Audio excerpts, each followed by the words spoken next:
إن الحمد لله نحمده ونستعينه ونستغفره ونعوذ بالله من شرور أنفسنا ومن سيئات أعمالنا من يهده الله فلا مضل له ومن يضلل فلا هادي له وأشهد أن لا إله إلا الله وحده لا شريك له وأشهد أن محمدا عبده ورسوله أما بعد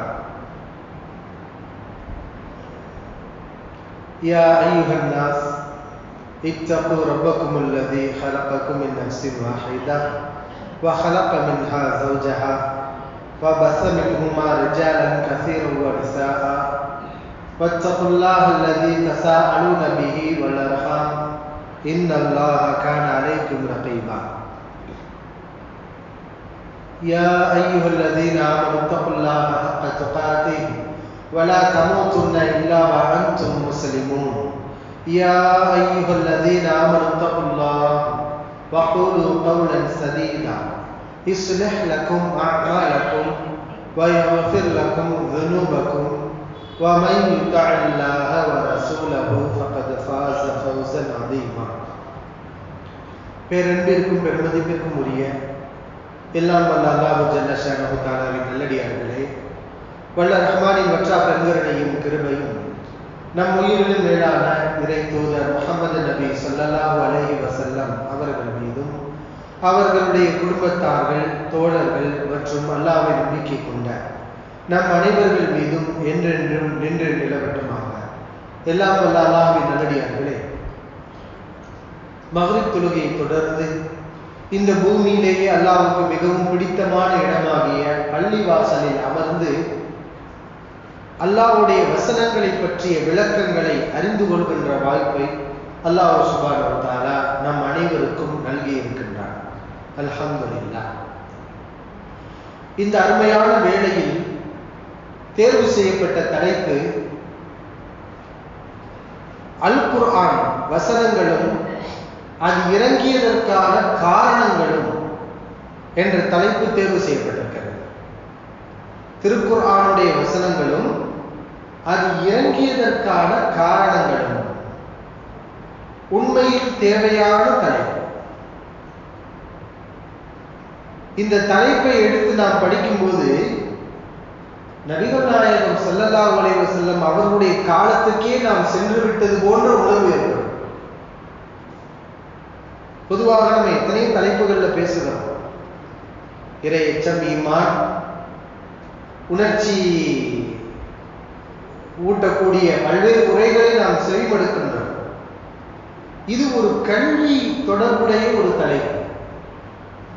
திருக்குர்ஆன் வசனங்கள் இறங்கியதற்கான காரணங்கள் என்ன?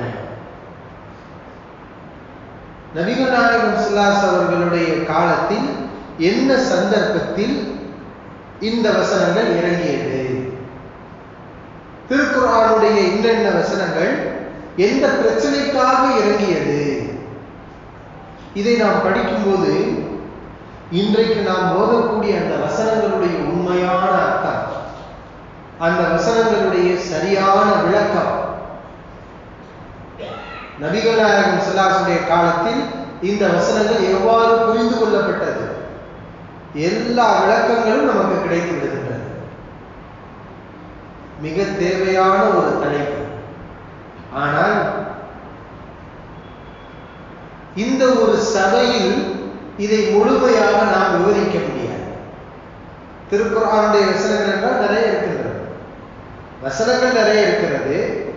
ஆனால் இறங்கியதற்கான காரணங்கள் சொல்லப்படுகின்ற வசனங்கள் குறைவுதான். ஆனால் அந்த வசனங்கள் அனைத்தையும் ஒரே சபையில் விளக்கி கூறிவிட முடியுமா என்றால் முடியாது. இது தொடர் வகுப்பாக பல்வேறு சபைகளாக கொஞ்சம் கொஞ்சமாக நாம படித்தால்தான் இதை முழுமையாக நம்மால் படிக்க முடியும். அல்ஹம்துலில்லாஹ். இந்த சபையில் ஒரு சில வசனங்கள், எவ்வளவு நேரம் நமக்கு கிடைக்கிறதோ ஒரு சில வசனங்கள் ஏன் இறங்கியது, என்ன சந்தர்ப்பத்தில் அது இறங்கியது என்ற விளக்கத்தை நாம் அறிந்து கொள்வோம். முதலாவதாக நாம் அறிந்து கொள்ளக்கூடிய வசனம்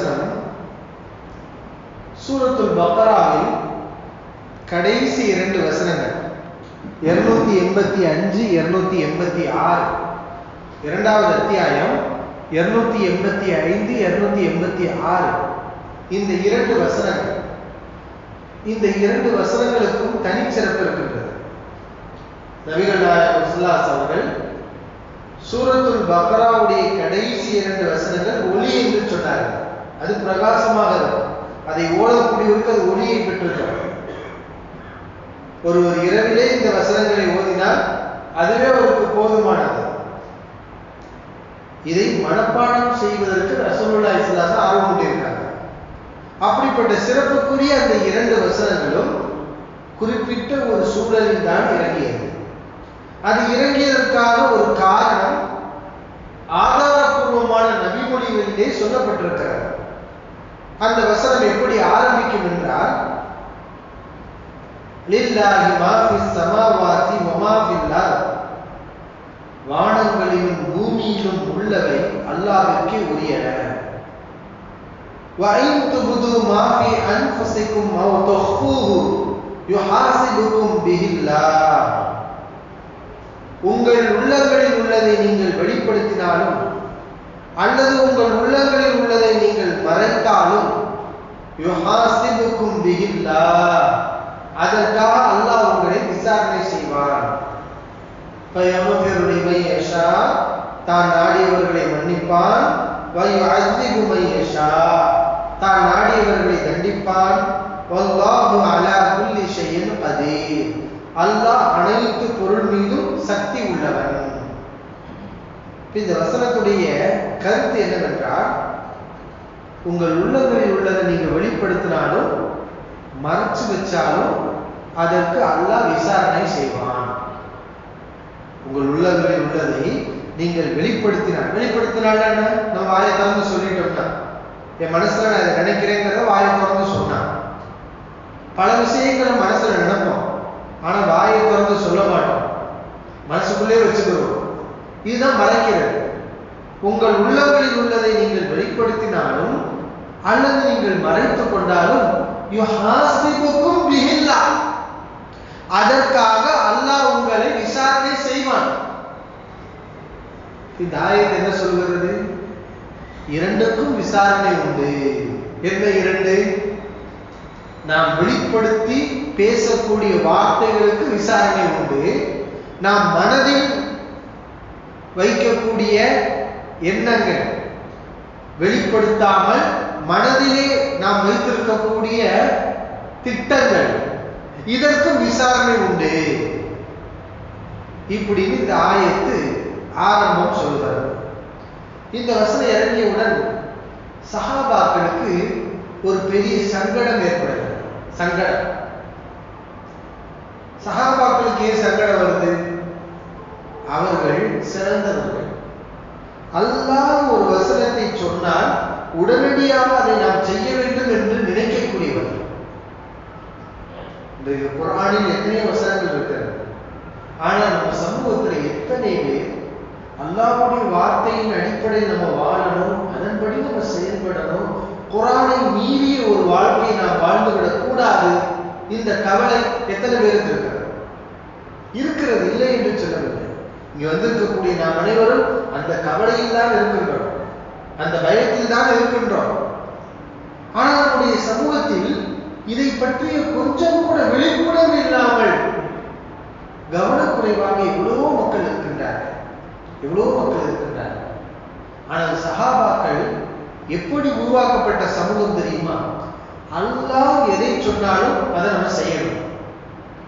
அல்லாஹ் ஒன்றை சொல்லி நாம் செய்யாமல் இருந்தால் நம்ம பாவி ஆயிடுவோமே, குற்றவாளிகள் ஆயிடுவோமே.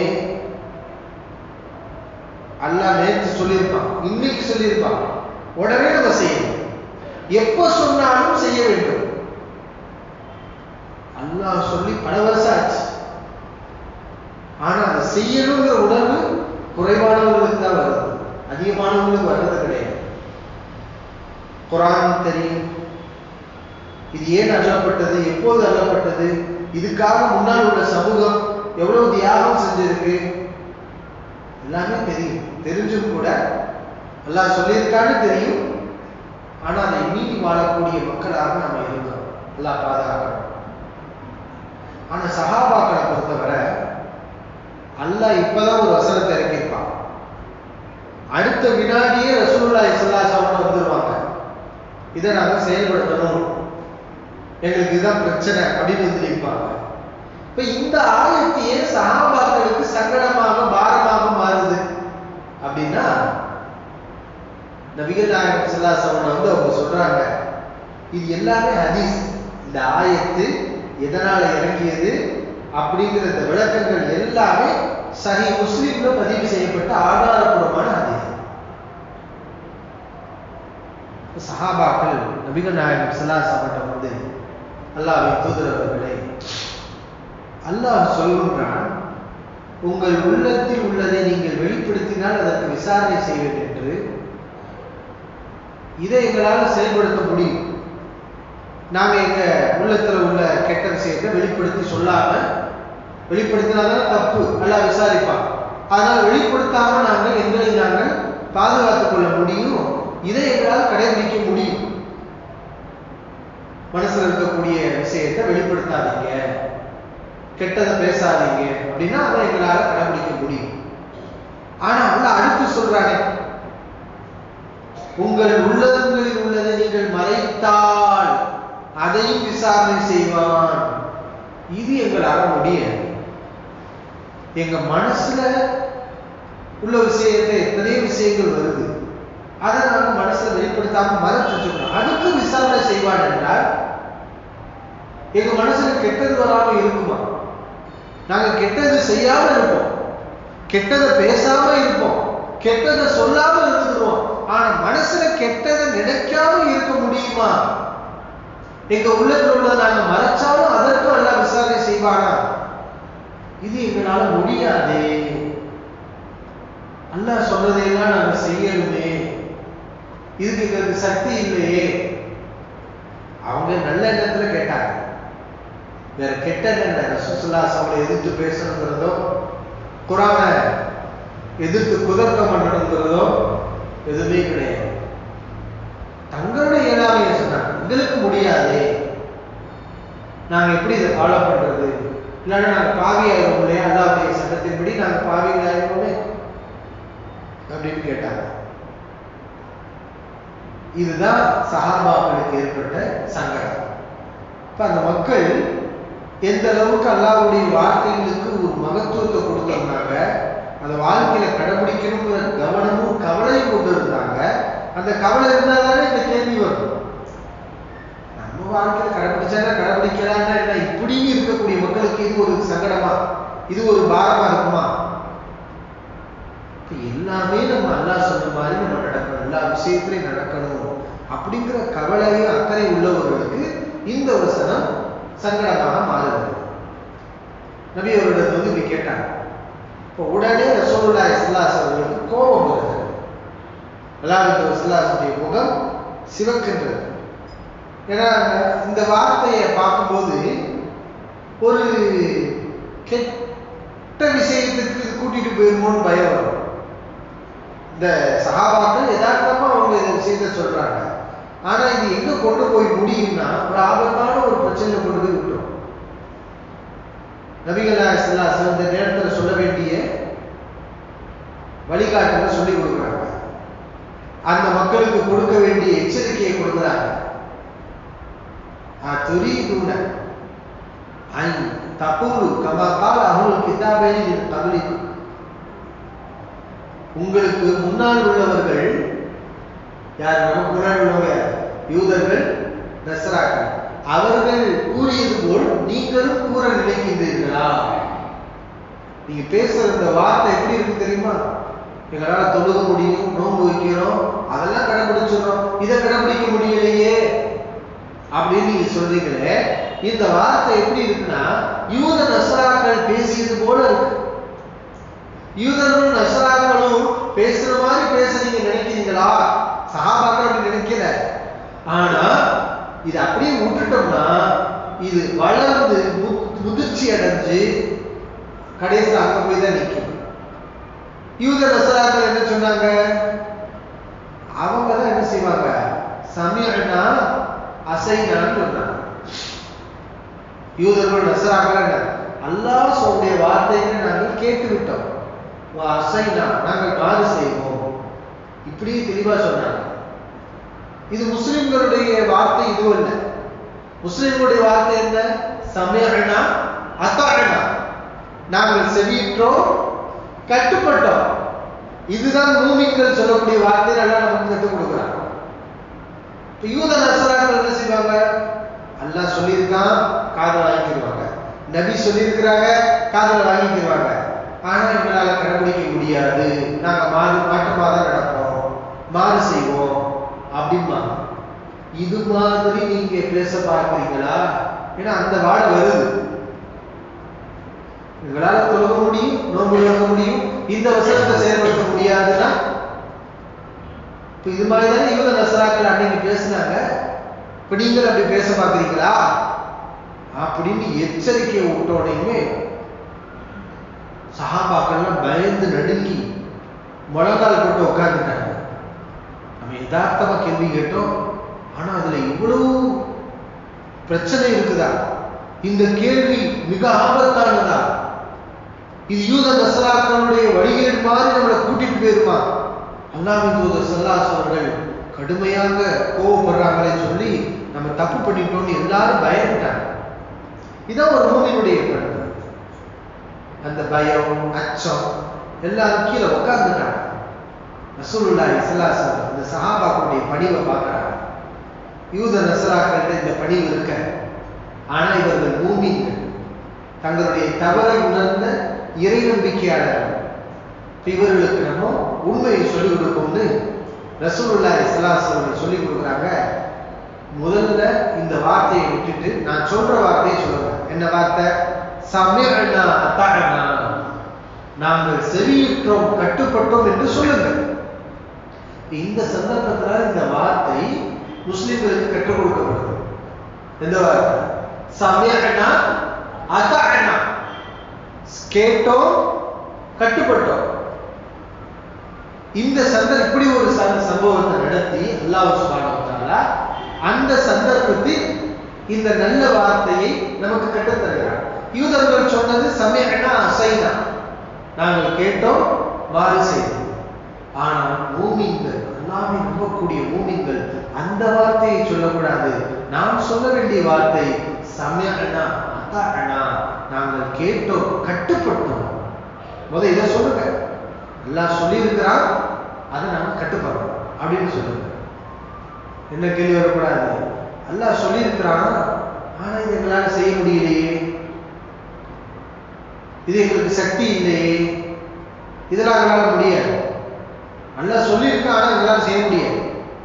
இப்படி வரவே கூடாது. இந்த மாதிரி நீங்க பேசவே கூடாது. உங்களுக்குரிய சந்தேகத்தை கேளுங்க. ஆனா நீங்க சொல்ல வேண்டிய வார்த்தை என்ன தெரியுமா? அல்லாஹ் சொல்லியிருக்கா, நாங்க கட்டுப்படுறோம், ஆனா எங்களுக்கு இப்படி ஒரு சந்தேகம் இருக்கா, விளக்கி சொல்லுங்கன்னு இப்படி கேளுங்க. அதை விட்டுட்டு அல்லாஹ் சொல்லியிருக்கா, இதை எங்களால் செய்ய முடியாது, இது எங்களுக்கு சக்தி இல்லை அப்படின்னு சொன்னா இது யூத நஸ்ராக்கள் சொன்னது போல வருகிறது என்று அல்லாஹ்வின் தூதர் ஸல்லல்லாஹு அலைஹி வஸல்லம் இப்படி சொல்லுங்கள். சஹாபாக்கள் எல்லாரும் சொல்றாங்க, சமிஅனா அதாஅனா குஃப்ரானக. குஃப்ரானகனா யா அல்லாஹ் உன் மன்னிப்பை நாங்கள் வேண்டுகிறோம், யா அல்லாஹ் உன் மன்னிப்பை நாங்கள் வேண்டுகிறோம். நாங்க கேட்டது தப்பு, கட்டுப்பட்டுறோம், நீ சொன்னதை கட்டுப்படுறோம், நாங்க தெரியாம பேசிட்டோம். குஃப்ரானக, உன்னுடைய மன்னிப்பை வேண்டுகிறோம். ரப்பனா வ இலைக்கல் மஸீர், உன்னிடத்திலேயே திரும்புதல் இருக்கிறது. இது எல்லாமே அடுத்த வசனம் தான். இப்ப சஹாபாக்கள் இந்த வார்த்தைகளை சொல்ல வேண்டும் என்று ரசூலுல்லாஹி ஸல்லல்லாஹு அலைஹி வஸல்லம் அவர்களுக்கு கற்றுக் கொடுக்கிறாங்க. சஹாபாக்கள் சொல்றாங்க. இப்ப சஹாபாக்கள் நபியுடைய கட்டளைக்கு கட்டுப்பட்டு இந்த வார்த்தைகளை அவங்க நாவுகளில் சொல்லிக்கிட்டே இருக்கிறாங்க. அல்லாஹ் சுப்ஹானஹு வ தஆலா வசனத்தை அடுத்த வசனத்தை இறக்குறாங்க. என்ன வசனம்? ஆமன ரசூலு பிமா உன்ஸில இலைஹி மின் ரப்பிஹி வல் முஃமினூன். இந்த வசனத்தை அல்லாஹ் இறக்கி விட்டார். இந்த வசனம் என்ன சொல்லுது? ஆமன ரசூலு பிமா உன்சில இலைஹி மிர் ரப்பிஹி, இந்த தூதர் அவருடைய இரட்சகரிடமிருந்து அவருக்கு அருளப்பட்டதை நம்பிக்கை கொண்டு விட்டார். இந்த தூதர் அல்லாஹ்விடமிருந்து அவருக்கு அருளப்பட்ட வசனங்களை அவர் நம்பிக்கை கொண்டு விட்டார். முதலாவது யார் ஈமான் கொண்டதாக அல்லாஹ் சொல்லி காட்டுகிறார்? நபிகள் நாயகம் ஸல்லல்லாஹு அலைஹி வஸல்லம். ஏன்? அல்லாஹ் சொன்ன வசனத்தை அவங்க முதல் நம்பினாங்க. அதுல கேள்வி வரும்போது கூட இப்படி கேட்காதீங்க, இந்த கேள்வி ரொம்ப ஆபத்தானது, இது யூத நஸ்ரானுடைய கேள்வி மாதிரி இருக்கு, முதல் கேட்டவங்க கட்டுப்பட்டவங்க சொல்லுங்க. இதை சொல்லி கொடுத்தது யாரு? ரசூல் தானே. அப்ப அந்த ரசூலுடைய ஈமானுக்கு அல்லாஹ் உத்தரவாதம் கொடுக்கிறான். அல்லாஹ்விடமிருந்து அருளப்பட்ட இந்த வசனங்களை தூதர் நம்பிக்கை கொண்டார். ஏன்னா அந்த கேள்வி தூதரிடத்தையும் கேட்டாங்க. ஆனா யாருக்கும் இப்ப விளக்கம் தெரியாது. இப்ப யாருக்கும் சஹாபாக்கள் கேட்ட கேள்விக்கு விளக்கம் வந்துச்சா? என்ன கேள்வி? உள்ளங்களில் உள்ளதையும் விசாரணை செய்தால் அது எங்களுக்கு இயலாது அப்படின்னு கேட்டாங்கல்ல, அதுக்கு பதில் வரல. அதுக்கு பதில் நபிக்கும் தெரியவில்லை. ஏன்னா அல்லாஹ் சொல்லி கொடுத்தாதான் தெரியும். ஆனா ரசூலுல்லாஹி ஸல்லல்லாஹு அலைஹி வஸல்லம் அதை நம்பினாங்க. இதான் ஈமான். இப்ப ஈமான்னா என்ன? அல்லாஹ் நமக்கு இந்த பாடத்தை நமக்கு சொல்லிக் கொடுக்கிறான். ஈமான்னா என்ன தெரியுமா? அல்லாஹ்வுடைய வார்த்தை அது உண்மையானது, உறுதியா நம்பணும். அதை மாறு செய்யணும், அதை நடக்க முடியாது, அதை கடைபிடிக்க முடியாதுங்கிற எண்ணங்கள் அது குஃப்ரு. அது ஈமானுக்கு முரணான எண்ணங்கள். ரசூலுல்லாஹி ஸல்லல்லாஹு அலைஹி வஸல்லம் நம்பினார்கள் என்று அல்லாஹ் அவர்களுடைய ஈமானுக்கு முதலாவது அங்கீகாரத்தை கொடுக்கின்றார். அடுத்து அல்லாஹ் சொல்கிறார், வல் மூமினூன், நம்பிக்கையாளர்களும் ஈமான் கொண்டு விட்டார்கள். பெரியார மூமின்கள் சஹாபாக்கள். நம்பிக்கையாளர்களும் ஈமான் கொண்டு விட்டார்கள். அல்லாஹ்விடமிருந்து அருளப்பட்ட வசனத்தை நம்பிக்கையாளர்களும் ஈமான் கொண்டு விட்டார்கள் அப்படின்னு அல்லாஹ் சொல்றாங்க. இது யாரு? சஹாபாக்கள். இப்ப அவங்களும் நம்பினாங்களா இல்லையா? நபி சொன்னோனையுமே கேட்டுக்கிட்டாங்க. ஆமா, நாங்க சொன்னது தப்பு, யாரெல்லாம் மன்னிச்சிரு, நாங்க கேட்டோம், கட்டுப்படுறோம் அப்படின்னு தங்களுடைய தவறை உணர்ந்துட்டாங்க. அப்ப அவங்களுடைய ஈமானுக்கும் அல்லாஹ் இங்கே உத்தரவாதம் தருகின்றான்.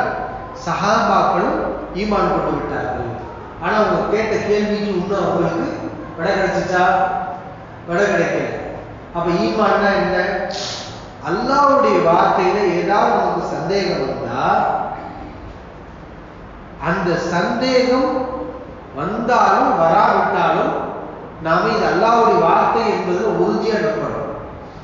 இப்படி ஒரு கேள்வி வருது, அதனால இது எனக்கு அல்லாஹ் சொல்லியிருப்பானா, ரசூலுல்லாஹி ஸல்லல்லாஹு அலைஹி வஸல்லம் சொல்லியிருப்பாங்களா, இல்ல இதெல்லாம் நடைமுறை சாத்தியம் இல்லை, செயல்படுத்த முடியாது, இப்படிங்கிற மாதிரியான எண்ணங்கள் அல்லாஹ்வுடைய வார்த்தையிலே நமக்கு வரக்கூடாது.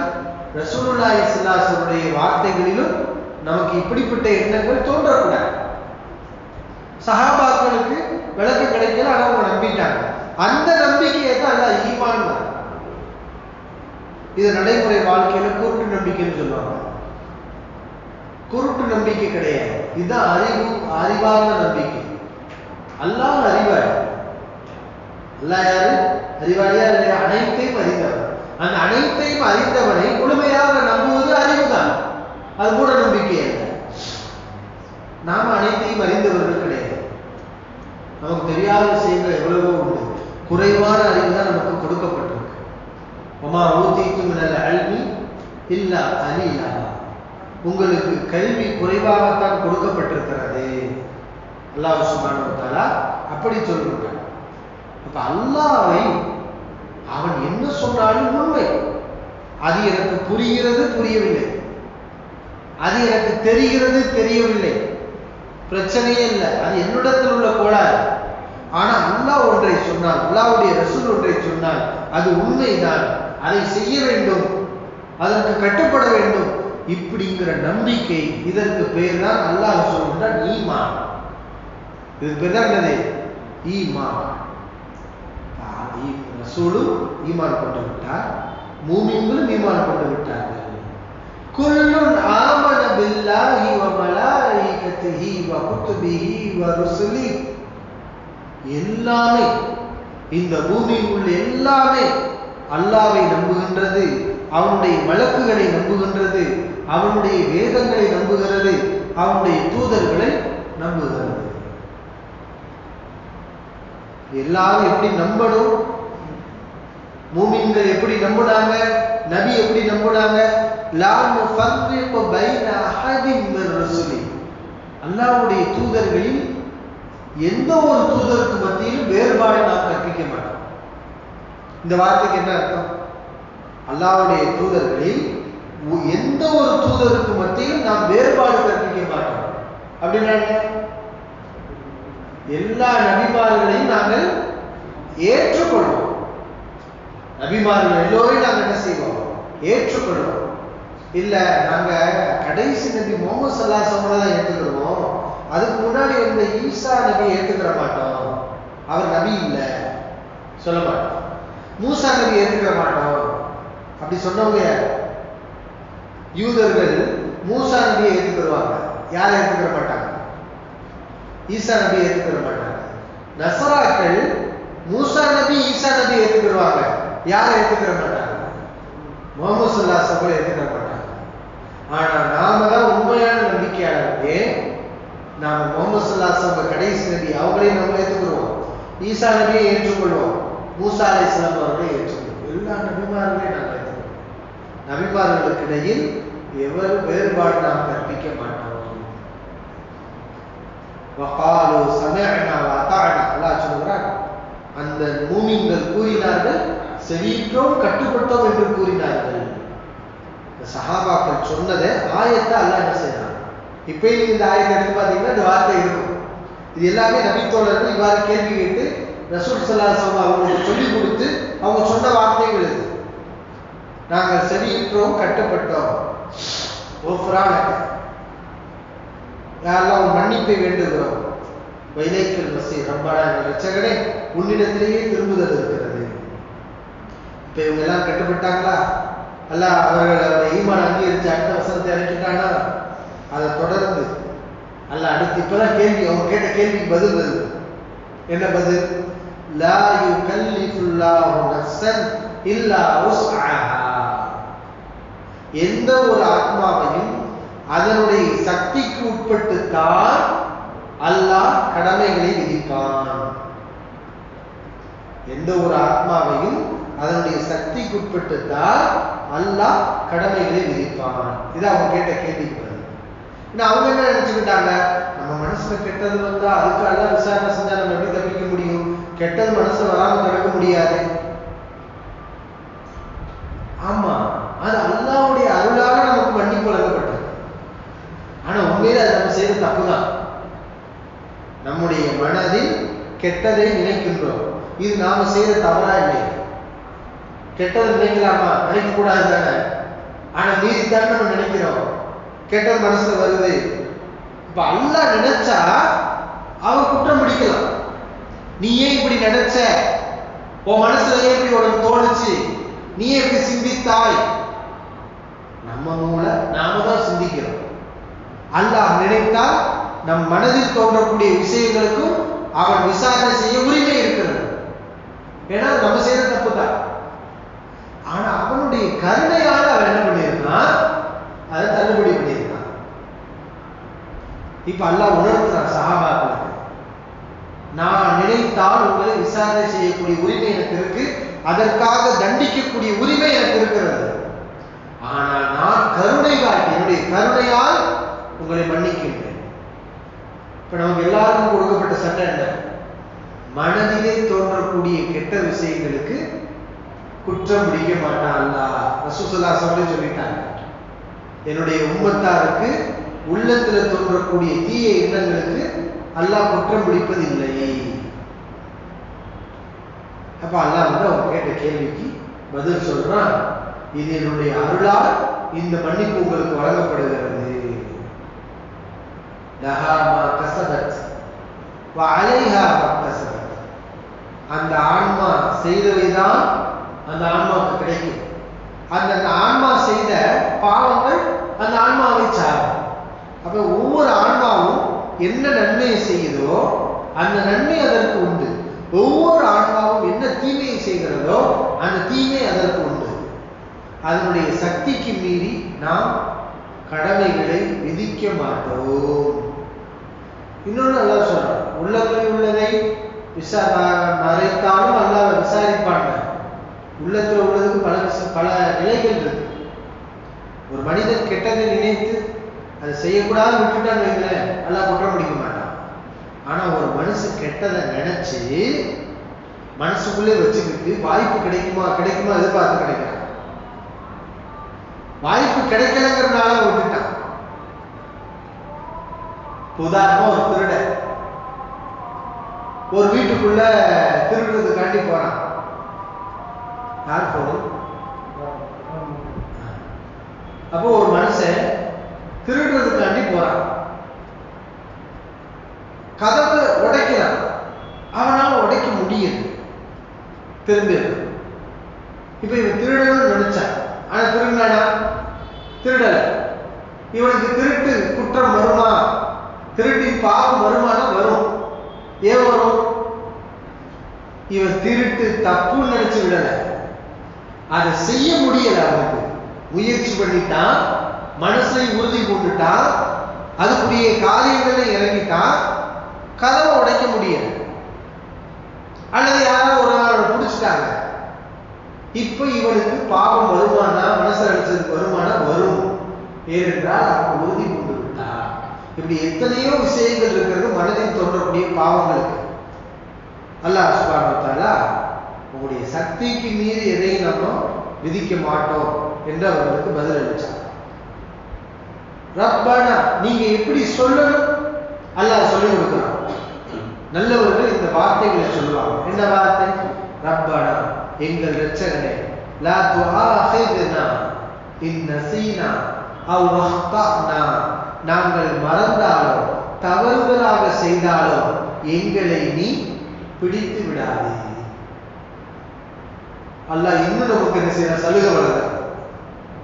சக்திக்கு மீறியது மட்டுமல்ல, மறதியாக நாம் செய்யக்கூடிய தவறுகள் உண்டு. உண்டா இல்லையா?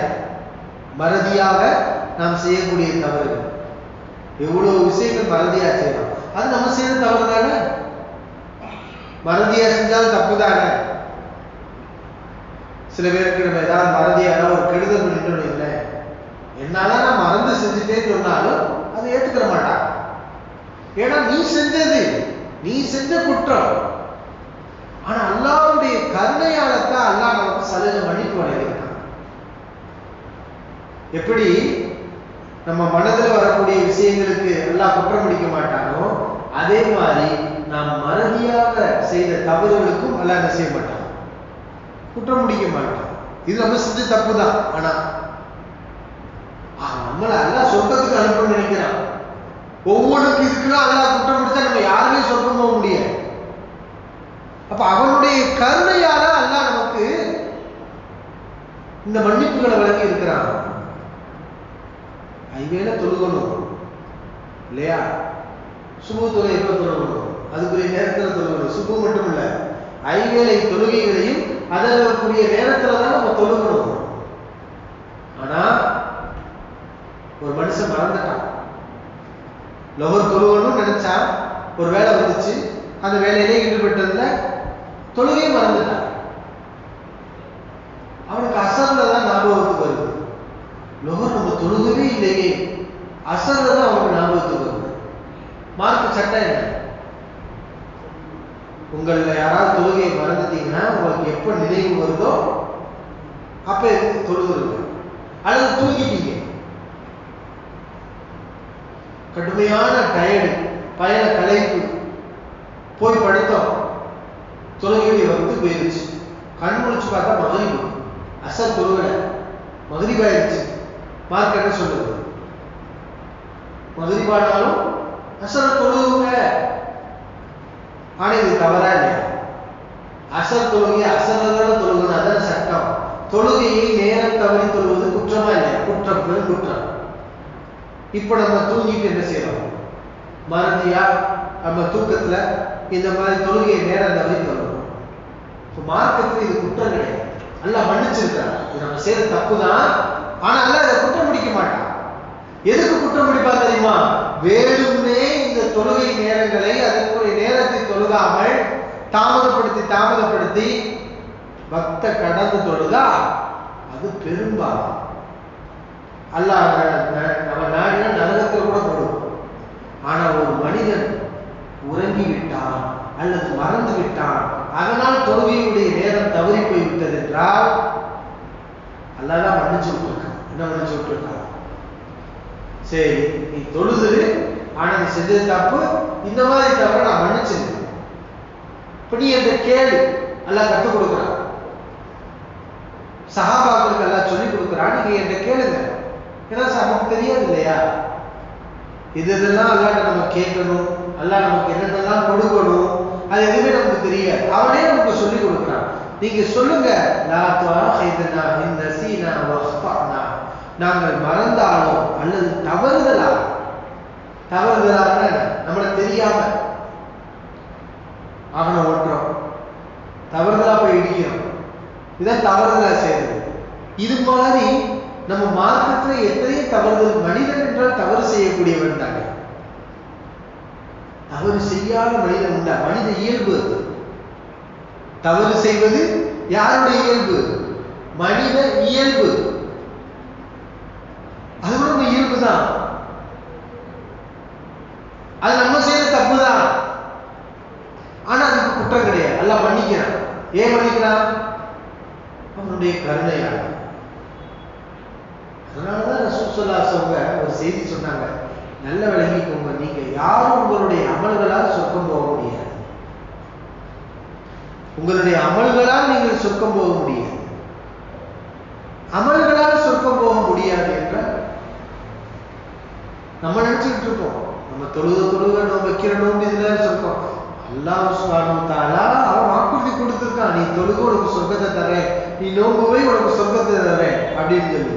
ஆனா அல்லாஹ்வுடைய கருணை இருந்தால்தான். ஏன்னா நான் செய்யற பாவம் இவ்வளவு இருக்கு, நான் செய்யற அமல் ரொம்ப கம்மியா இருக்கு. அல்லாஹ் நான் செய்யற பாவத்தை எல்லாத்தையும் கொண்டு வந்து பட்டியல் போட்டா இந்த அமலும் அந்த பாவமும் நிக்குமா? நிக்க. அப்ப இந்த அமலுக்கு ஒரு மதிப்பு வர வேண்டும் என்றால் அல்லாஹ் அவனுடைய கருணையால இந்த பாவத்தை தள்ளுபடி பண்ண, தெரியாம செஞ்ச பாவத்தை தள்ளுபடி பண்ணு, மறதியை அந்த பாவத்தை மன்னிவிட்டான், இதை தள்ளுபடி பண்ணு. இப்படி அவ கருணை காட்டி நம்ம செஞ்ச பாவங்களை எல்லாம் தள்ளுபடி பண்ணாதான் நம்முடைய அமலால் நாம் சொர்க்கம் போக முடியும். அல்லாஹ் நமக்கு சொல்லிக் கொடுக்கணும். நீங்க அல்லாஹ்ட்ட சொல்லுங்க, எங்கள் இரட்சகனே, நாங்கள் மறந்தாலோ தவறுதலாக செய்தாலோ எங்களை குற்றம் பிடிக்காது. சஹாபாக்கள் அதே மாதிரி சொன்னாங்க. இந்த ஆயத்தை அல்லாஹ் இறக்கணுமே சஹாபாக்கள் எல்லாருமே இந்த துவாவை செஞ்சாங்க. அப்ப அல்லாஹ் என்ன சொன்னா தெரியுமா? கால நஅம், உங்களை நான் குற்றம் பிடிக்க மாட்டேன். அடுத்து தொடர்ந்து அல்லாஹ் சொல்கிறான், கற்றுக் கொடுக்கிறான். ரப்பனா, எங்கள் இரட்சகனே, வலா தஹ்மில் அலைனா இஸ்ரன் கமா ஹமல்தஹு அலல் லதீன மின் கப்லினா. எங்கள் இரட்சகனே, வலா தஹ்மில் அலைனா இஸ்ரன், எங்கள் மீது சுமைகளை நீ சுமத்தி விடாதே, கடின சுமைகளை. கமா ஹமல்தஹு அலல் லதீன மின் கப்லினா, எங்களுக்கு முன்னுள்ளவர்கள் மீது நீ சுமத்தினாயே அது போன்ற கடின சுமைகளை எங்கள் மீது சுமத்தி விடாதே. இந்த மார்க்கம் ரொம்ப லேசானது. ஆனா இந்த லேசான மார்க்கம் தான் நமக்கு கஷ்டமா தெரியும். அத்தீன் இஸ்ரு, இந்த மார்க்கம் கஷ்டமா லேசாக ரொம்ப லேசு. ஐவேளை தொழுகிறது ரொம்ப லேசு. ஆனா நமக்கு அது பாரமா தெரியும். ஏன்பா முன்னாடி இருந்தவங்க எவ்வளவு நேரம் தொழுதாங்க, அதோட ஒப்பிட்டு பாருங்க. உண்மையிலே இந்த ஐவேளை தொழுகைங்கிறது லேசு. நம்ம முன்னாடி உள்ள இஸ்ரவேலர்கள் எல்லாம் எத்தனை நேரம் தொழுது? 50 வருஷத்துக்கு தொழுது. 50 வருஷம். ஒரு நாளைக்கு 50 தடவை அவங்க தொழுதாங்க. அதை கொஞ்சம் கொஞ்சமா குறைச்சிட்டா அல்லாஹ் சுப்ஹானஹு வ தஆலா 5ல கொண்டு வந்து நிப்பாட்டான். சட்டங்கள் எடுத்து பார்த்தீங்கன்னா நமக்கு நிறைய ஹலால் ஆக்கப்பட்டிருக்கு. கொழுப்பு சாப்பிடலாம் நம்ம. ஆனா முன் சென்ற சமூகங்கள் கொழுப்பு சாப்பிடக்கூடாது. கொழுப்பு அவர்களுக்கு தடை செய்யப்பட்டது, யூதர்களுக்கு. கனிமத் போர் செல்வங்கள் அவர்களுக்கு தடை செய்யப்பட்டது. இப்படி எத்தனையோ விஷயங்கள் அவர்களுக்கு தடை. ஆனா இன்றைக்கு அல்லாஹ் சுப்ஹானஹு வ தஆலா நமக்கு எல்லாத்தையும் அனுமதிச்சிருக்காங்க. கெட்டதை மட்டும்தான் அல்லாஹ் நமக்கு தடை பண்ணியிருக்கான். மற்ற எல்லாத்தையும் அல்லாஹ் நமக்கு என்ன செஞ்சிருக்காங்க? அனுமதிச்சிருக்காங்க. அப்ப நமக்கு முன் சென்ற சமூகத்தாருக்கு அல்லாஹ் விதிச்ச கடமைகள் மாதிரி கடினமான சுமைகளை எங்கள் மீது நீ விதித்து விடாதே, நீ கேள்வி அவனுக்கு தரேங்கிறாங்க. சஹாபாக்களும் அது துவாவை செஞ்சாங்க. ரப்பனா லா தஹ்மில் அலைனா இஸ்ரா கமா ஹமல்தஹு அலல்லதீன மின் கப்லினா. எங்கள் இரட்சகனே, எங்கள் முன்னுள்ளவர்களுக்கு நீ விதித்த கடமைகளை போல சுமைகளை போல எங்கள் மீது நீ சுமத்தி விடாதே. சட்டங்கள் ரொம்ப லேசு. இந்த மார்க்கத்துடைய சட்டங்கள் தௌராத்துல யூதர்களுக்கு அல்லாஹ் போட்ட சட்டம், முன்னுள்ள மக்களுக்கு போட்ட சட்டங்களை எல்லாம் ஒப்பிட்டு பார்த்தோம்னா நமக்கு கொடுக்கப்பட்ட சட்டம் ரொம்ப ரொம்ப ரொம்ப ரொம்ப லேசு, இலகுவான சட்டம். தொழுகை 50 தான் இருந்துச்சு, ஆனா நமக்கு 5 தானே. இப்படிதான் எல்லா சட்டமும். நோன்புன்னு பாத்தீங்கன்னா முன்னாடி நோன்பு இருந்துச்சு, இப்ப நம்ம நோன்பு வைக்கிறோம். முன்னாடி உள்ள நோன்பு எப்படி? நம்ம எப்படி நோன்பு வைக்கிறோம்? பகல் நேரத்தில் மட்டும்தான் என்ன செய்யறோம்? நோன்பு வைக்கிறோம். ஃபஜர் வந்ததுல இருந்து சூரியன் மறைகிற வரைக்கும் நம்ம நோன்பு வைக்கிறோம். இரவு நேரத்துல சாப்பிடுறோம், தூங்குறோம், மறுபடியும் முழிக்கிறோம், சாப்பிடுறோம். அனுமதிக்கப்பட்டிருக்கு. ஆனா அதுக்கு முன்னாடி இருந்த மக்களுக்கு நோன்பு எப்படி இருந்துச்சு? இரவிலே தூங்குற வரைக்கும் தான், கண்ணை மூடுற வரைக்கும் தான் சாப்பிட அனுமதி. மறதியாக அல்லது சோர்ந்து அயர்ந்து உறங்கிவிட்டால் சாப்பிடக்கூடாது. இரவா இருந்தாலும் சாப்பிடக்கூடாது. சூரியன் மறைஞ்சிருச்சு, சாப்பிடலாம், நோம்பு திறக்கலாம். எது வரைக்கும் சாப்பிடலாம்? இப்ப நமக்கு சட்டம் எது வரைக்கும் சாப்பிடலாம்? ஃபஜர் வரைக்கும் நம்ம சாப்பிடலாம். ஆனா முன்னாடி இருந்த சட்டம் என்ன தெரியுமா? ஒருத்தர் நோம்பு திறந்த பிறகு தூங்கிட்டாருன்னு வைங்களேன், அதுக்கப்புறம் அவர் சாப்பிடணும். தூங்குறதுக்கு முன்னாடி வரைக்கும் சாப்பிட்டுக்கலாம். இதான் முன்னாடி இருந்த சட்டம். அப்ப அல்லாஹ் இந்த சட்டத்தை தளர்த்தி நமக்கு லேசாக்கி வச்சிருக்கான். அல்லாஹ் நினைச்சா அதே சட்டத்தை நம்ம கொடுக்கலாம்ல. அவனை எதிர்த்து யாராவது கேள்வி கேட்க முடியுமா? அவன் சட்டம் ரொம்ப கஷ்டமா இருக்கு. கஷ்டமா இருந்தாலும் நீ கடைபிடிக்கத்தான் வேணும், இல்லைன்னா உனக்கு நரகம். அல்லாஹ் சொல்றது கேட்கறியா இல்லையானா ஒன்றும் செய்ய முடியாது. உலகத்திலேயே இந்த அதிகாரத்தில் இருக்கக்கூடியவங்க சொல்றதை கேட்டுதான் நடக்கணுங்கிற மாதிரியான ஒரு சூழல் தானே இருக்குது. அதை நம்மளால மீற முடியுதா? திணிச்சிடுறாங்க. அப்ப ரப்புல் ஆலமீனுடைய சட்டத்தை நம்ம மீறி நடக்க முடியுமா? அவன் ஒரு சட்டம் போட்டா போட்டதுதான். அவன் கருணையால விட்டால் உண்டு. அப்படித்தான் அல்லாஹ் விடுறான். அப்ப நோன்பு ஒரு சஹாபி என்ன பண்றாரு தெரியுமா? நோன்பு திறந்துட்டு சாப்பாடு கேட்கிறாரு மனைவிட்ட. மனைவி சொல்றாங்க எதுவும் இல்லையே, நான் போய் சாப்பாடு ஏதாவது ரெடி பண்ணிட்டு வரேன்னு சொல்லி மனைவி சாப்பாடை ரெடி பண்றதுக்காண்டி போயிட்டாங்க. இவர் சாப்பாடு வரும்னு எதிர்பார்த்து பகலெல்லாம் உழைச்சிருக்க, டயர்ல தூங்கிட்டார். இப்ப சட்டம் என்ன? தூங்கிட்டா மறுபடியும் சாப்பிடக்கூடாது. பாம்பு பசித்திருக்கிறார், நோன்பு திறந்து விட்டார், அவருக்கு உணவு தயார் செய்வதற்காக மனைவி செல்கிறார். இந்த இடைப்பட்ட நேரத்தில் அவர் தூங்கியிருக்கிறார். இப்ப அவரால் சாப்பிட முடியாது முன்னாடி உள்ள சட்டத்தின்படி. இப்ப இது மாதிரி பிரச்சனைகளை சந்திக்கும் போதுதான் அல்லாஹ் சுப்ஹானஹு வ தஆலா நோம்புடைய ஆயத்தை இறக்குகிறார். குலு வஷ்ரபு, உண்ணுங்கள் பருகுங்கள், ஹத்தா யதபய்யன லக்குமுல் ஹைத்துல் அபியது மினல் ஹைத்தில் அஸ்வதி மினல் ஃபஜர். வெள்ளை கயிறு கருப்பு கயிறில் இருந்து ஃபஜர் என்னும் வெள்ளை கயிறு தெளிவாகும் வரை உண்ணுங்கள் பருகுங்கள். இந்த ஆயத்தை இறங்குகிறது. அப்ப அல்லாஹ் இரவு நேரத்துல நீங்க சாப்பிட்டுக்கலாம், தூங்கினாலும் பிரச்சனை இல்லை, நீங்க சாப்பிட்டுக்கலாம், உங்களுக்கு அனுமதி இருக்கு, நோன்பு ஆரம்பமாகாது. இப்படி வசனம் இறங்கியது. இதே மாதிரிதான் எப்படி தொழுகையில நமக்கு முன்னிருந்த மக்களுக்கு அது அதிகமாக கடமை ஏற்பட்டு நமக்கு குறைக்கப்பட்டுச்சு, அதே மாதிரி நோன்பு முன்னாடி கடுமையான சட்டங்கள், கூடுதல் நேரம் நோன்பு நோக்கிற மாதிரி இருந்தது, அதிலே நமக்கு சலுகை வழங்கப்பட்டது. ஜக்காத்,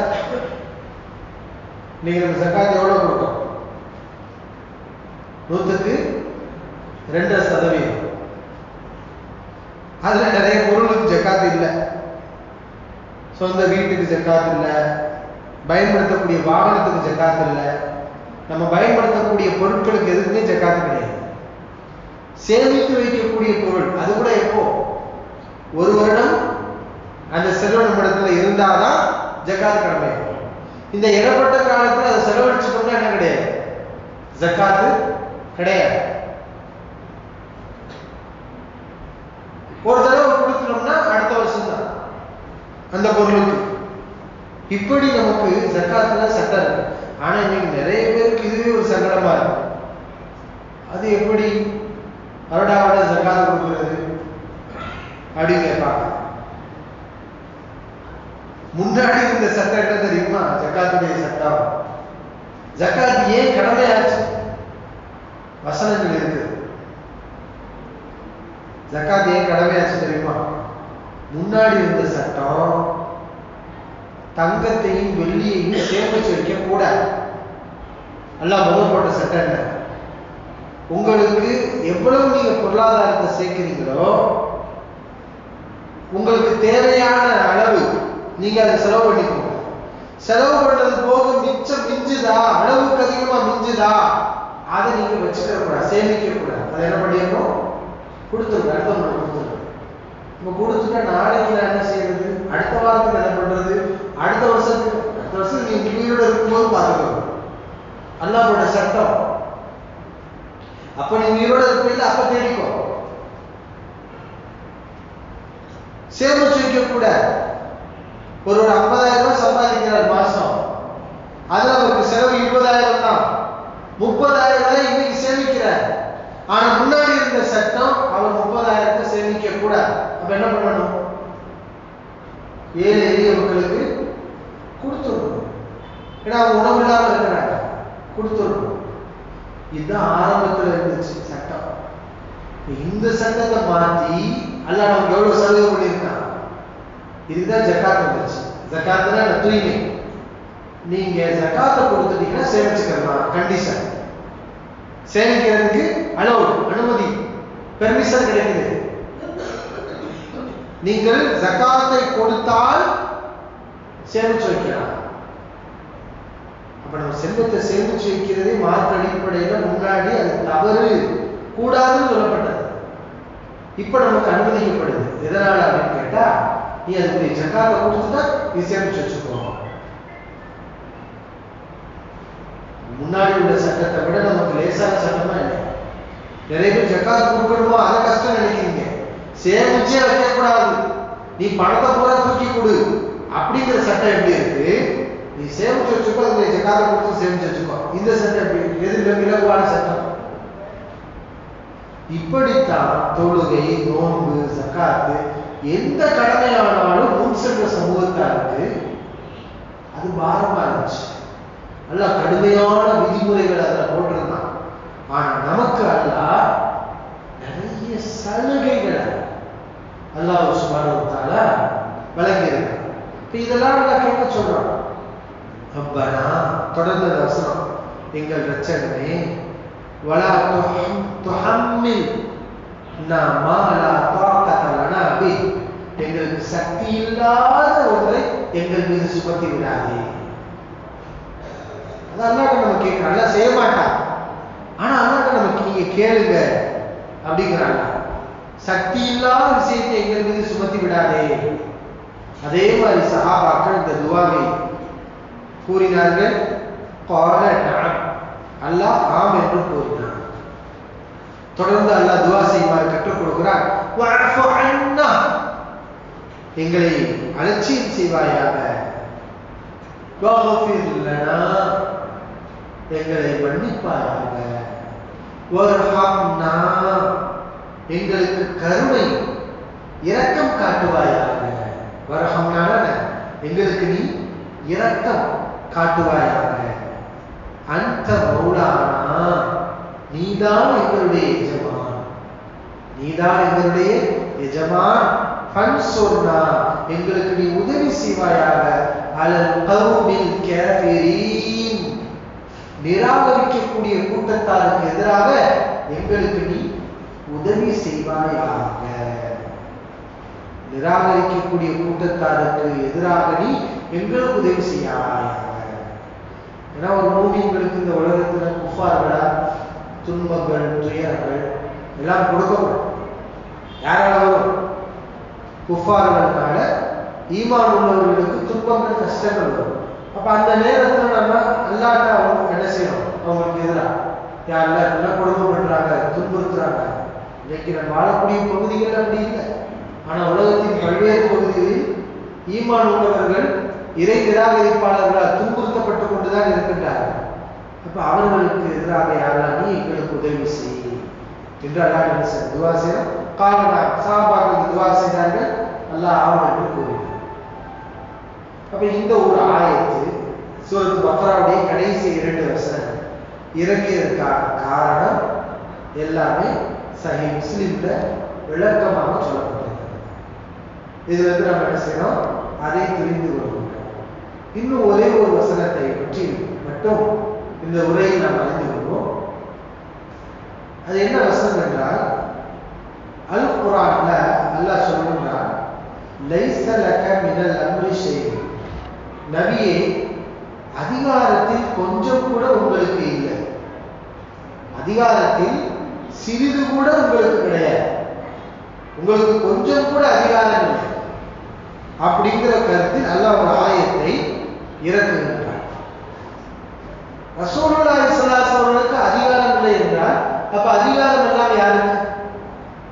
அல்லாஹ்வுக்கு உண்டு. எல்லா அதிகாரம் யாருக்கு உண்டு? அல்லாஹ்வுக்கு தான் உண்டு. அந்த அதிகாரம் அல்லாஹ்வுக்கு மட்டும் உரிய அதிகாரத்தில் சிறிதளவு கூட யாருக்கு கிடையாது? நபிகள் நாயகம் ஸல்லல்லாஹு அலைஹி வஸல்லம் கிடையாது. இப்ப இந்த ஆயத் எப்போது இறங்குகிறது என்றால், உஹது போர்க்களத்தின் போது நபிகள் நாயகம் ஸல்லல்லாஹு அலைஹி வஸல்லம் அவர்களை இறை நிராகரிப்பாளர்கள் கடுமையாக தாக்குகிறார்கள். அந்த தாக்குதலில் அல்லாஹ்வின் தூதர் ஸல்லல்லாஹு அலைஹி வஸல்லம் தலை உடைந்து விட்டது. தலை உடைஞ்ச ரத்தம் கொட்டுது. கன்னங்களில் எல்லாம் அவர்கள் அணிந்திருந்த கவசத்தின் வளையங்கள் கன்னங்களின் சதைகளில் சொருகிவிட்டது. கன்னங்களிலிருந்து ரத்தம் வருது.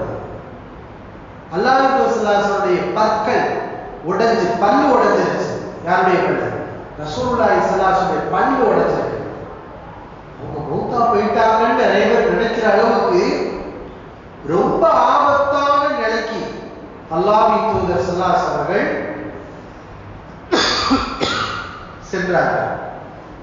மிகவும் ஆபத்தான ஒரு நிலைக்கு அல்லாஹ்வின் தூதர் ஸல்லல்லாஹு அலைஹி வஸல்லம் அவர்கள் சென்றார்கள். அப்படிப்பட்ட ஒரு இக்கட்டான சூழல். இந்த நேரத்துல மனிதன் என்ற அடிப்படையில் அல்லாஹ்வின் தூதர் ஸல்லல்லாஹு அலைஹி வஸல்லம் அவர்கள் சொன்னார்கள், கைஃப யுஃப்லிஹு கௌமுன் ஷஜ்ஜு நபியஹு, தங்களுடைய தூதரை, இவர்களுக்கு அனுப்பப்பட்ட தூதரை அடித்து மண்டையை உடைத்து இரத்த காயப்படுத்திய இவர்கள் எப்படி வெற்றி பெறுவார்கள் என்ற ஒரு வார்த்தையை சொல்லிட்டாங்க. இது அல்லாஹ்வுக்கு பிடிக்கவில்லை. அல்லாஹ் அதை ஏற்றுக்கொள்ளவில்லை. ஏன்? வெற்றியை கொடுப்பவன் யார்? அல்லாஹ். யார் வெற்றி பெற வேண்டும், யார் சொர்க்கம் போகணும், யார் நரகம் போகணும் என்பதை யார் முடிவு பண்ணுவா? அல்லாஹ் தான் முடிவு பண்ணுவார். இந்த போர்க்களத்தில் ரசூல் ஸல்லல்லாஹு அலைஹி வஸல்லம் மண்டையை உடைச்சவங்க எல்லாம் யாரு? பின்னாடி சஹாபாக்கள். பிற்காலத்தில் அவங்க தான் சஹாபாக்களை மாறினாங்க. அபூ சுஃபியான் தான் தலைவர் எதிரிகளுக்கு. அவர் தானே நபி அவர்கள் இந்த நிலைக்கு ஆளாக்குனாங்க. அவர் இஸ்லாத்துக்கு வரலையா? அபூ சுஃபியான் இஸ்லாத்துக்கு வரலையா? இந்த போர்க்களத்தில் ரசூல் ஸல்லல்லாஹு அலைஹி வஸல்லம் எதிர்த்து நபி அவர்களை அடித்த எத்தனை சஹாபாக்கள் அவங்க பின்னாடி என்ன செஞ்சாங்க? அடுத்தடுத்த காலகட்டத்தில் முஸ்லிம்களாக மாதிரி நபி அவர்களோட போய் சேர்ந்துக்கிட்டாங்க, வெற்றி பெற்றுட்டாங்க. வெற்றிக்கான மறுமை வெற்றி அவர்களுக்கு கிடைத்தது. இப்ப நபி அவர்கள் கோபத்துல சொல்றாங்க, நபியை காயப்படுத்தி இவர்கள் எப்படி வெற்றி பெறுவார்கள் என்றால், என்னை அடித்தவர்கள் வெற்றி பெற மாட்டார்கள், அவங்களுக்கு சொர்க்கம் கிடைக்காது அப்படிங்கிற கருத்துப்பட இந்த வார்த்தை நபிகளால் சொல்கிறார். அப்ப அல்லாஹ் இதை விட்டு கொடுக்கிறார். உடனே என்ன செய்யலாம், உங்களுக்கு அதிகாரம் இருக்குதா, நீங்க சொன்ன வார்த்தை தப்பான வார்த்தை, எப்படி இந்த வார்த்தையை நீங்க சொல்லலாம்? நான் நினைத்தால் உங்களை அடித்தவனையே உங்களை நம்பக்கூடிய உண்மையான மூமினாக மாற்றுவேன். இன்றைக்கு உங்களை அடிக்கக்கூடியவர், இன்றைக்கு உங்களை எதிர்க்கக்கூடியவர், இன்றைக்கு உங்களை இந்த நிலைக்கு ஆளாக்கி இருக்கக்கூடியவர், நாளைக்கு அவர் உங்களுக்கு உதவியா இருப்பார், உங்களுக்கு பக்கபலமா இருப்பார். அவரை வைத்தே இந்த தீனுல் இஸ்லாமிய மார்க்கத்தை நான் நிலைபெற செய்வேன். அப்ப அதிகாரம் என் கையில இருக்கு. யாருக்கு உங்களை அடிச்சா அவன் தோத்துதான் போகணும், அழிச்சுதான் போகணும், அவன் நரகத்துக்கு தான் போகணும், அப்படி அந்த அதிகாரம் உங்களுக்கு இல்லை. யாருக்கு என்ன கொடுக்கணும் அது என் கையில இருக்கு. யாரை வைத்து என்ன செய்யணும் அது நான் தான் முடிவு பண்ணுவேன். அந்த அதிகாரம் எதுவும் நபியே உங்களுக்கு இல்லை என்று அல்லாஹ் சுப்ஹானஹு வ தஆலா இந்த ஆயத்தை இறக்கினான் என்று நாம பார்க்கிறோம். இதெல்லாம் நமக்கு என்ன சொல்கிறதுன்னா, அல்லாஹ்வுக்கு ரசூலுல்லாஹ் மனிதர் தான். மனிதர் என்ற அடிப்படையில் நாமெல்லாம் பேசுற மாதிரி ஒரு சில நேரங்களில் அவங்க பேசினாங்க. அல்லாஹ் அதை கண்டித்து திரித்து கொடுத்து அதிகாரத்தை அவன் விட்டு கொடுத்ததே கிடையாது. என்றைக்கும் அல்லாஹ் தன்னுடைய அதிகாரத்தை அடுத்தவன் சொந்தம் கொண்டாடினால் அல்லாஹ் விடவே மாட்டான். அது ரசூலுல்லாஹ் இருந்தாலும் சரி, அல்லாஹ்வின் ரசூலுல்லாஹ் அல்லாஹ்வுக்கு எவ்வளவு விருப்பமானவர்கள், நேசத்துக்குரியவர்கள். ஆனால் அவர்கள் அல்லாஹ்வுடைய அதிகாரத்தை ஒரு விஷயம் வரும்போது அல்லாஹ் ரப்பல் ஆலமீன் இந்த நிலையில் குர்ஆனுடைய ஆயத்துக்களை இறக்கி நபி அவர்களை அல்லாஹ் கண்டித்து அவர்களுக்கு சொல்ல வேண்டிய பாடத்தையும் படிப்பினைகளையும் அறிவுரைகளையும் போதனைகளையும் அல்லாஹ் வழங்கினார் என்பதை நாம் பார்க்கின்றோம். இது போன்று நம்ம 2 விஷயம் தான் பார்த்திருக்கிறோம். குர்ஆனுடைய விஷயங்கள் நிறைய இருக்கு, அதற்கான இறங்கிய காரணங்கள் பின்னணிகள் நிறைய இருக்கு. அல்ஹம்துலில்லாஹ் நல்ல தலைப்பு. அடுத்தடுத்து வாய்ப்பு கிடைக்கும் போது இதை நாம் அறிந்து கொள்வோம். வாஃபிரு தஅவானா அல்ஹம்துலில்லாஹி ரப்பில் ஆலமீன். அஸ்ஸலாமு அலைக்கும் வரஹ்மத்துல்லாஹி வபரகாத்துஹு.